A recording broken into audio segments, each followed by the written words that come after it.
Welcome to the build of our new bar on the spray of the Coral Coast. So this is how we started. We built a box out of pine, covered it with celery top pine that we've cut up into thin strips. All of the timber was from Wood, Tasmania. So this is cutting some plugs to fill the screw holes.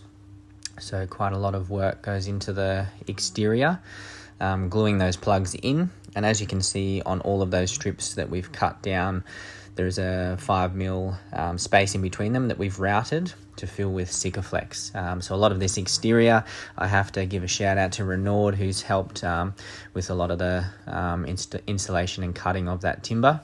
Been a huge help. The shape of the bar is so that we can have a keg in one side. So that L shape, you can see that tall part there is where the keg is going in.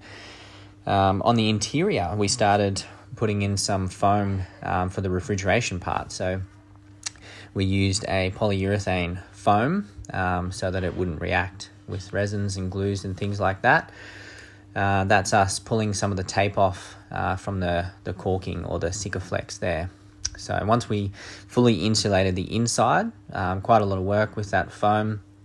We had to seal all of the edges, fair all of the corners, and then start installing some of the fiberglass. So we used a polyester resin to fiberglass it in. You can see on the base there of that tall part, there is a piece of plywood that's fiberglassed in, a few extra layers as well. That's because that's where the keg will be coming in and out. So we needed to reinforce that area on top of the foam. You can see all the Sikaflex is done on the exterior there. Quite a messy job, and a lot of work goes into that. Then we had to seal the fiberglass on the inside. So quite a few coats of flow coat on the inside, sealing up all of that fiberglass. I didn't worry too much about fairing the fiberglass, as it's most of it is not seen.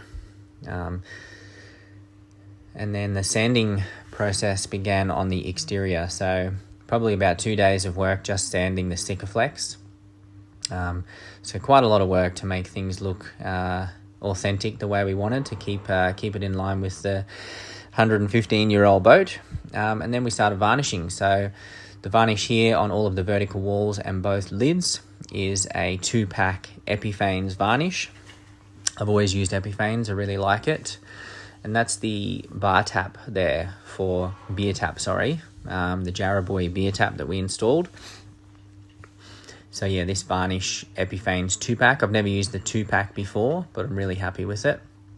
The reason I used 2-pack was I wanted to align it with the epoxy resin pour, which I'm doing here on the flat surface of the bar. So used a epoxy resin, poured it on to get that glass finish. I've got about a 6mm layer of epoxy over the top there, which seals the timber, gives it a nice bar top finish.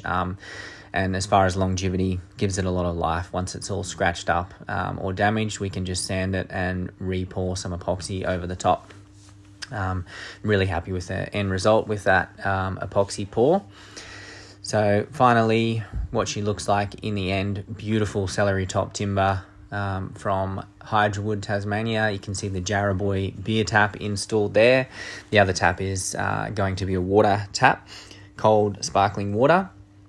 As you can see, the finish on the bar top there is very nice with that epoxy pour. So all of our materials, fiberglass, resins, are all from Ace Fiberglass Supplies. And inside the fridge, obviously, we've got Your Mate's Larry's, Sober Beer, and some Hidden Sea Wine, among many other local brands in there. So come check out the new bar, Saltwater Eco Tours.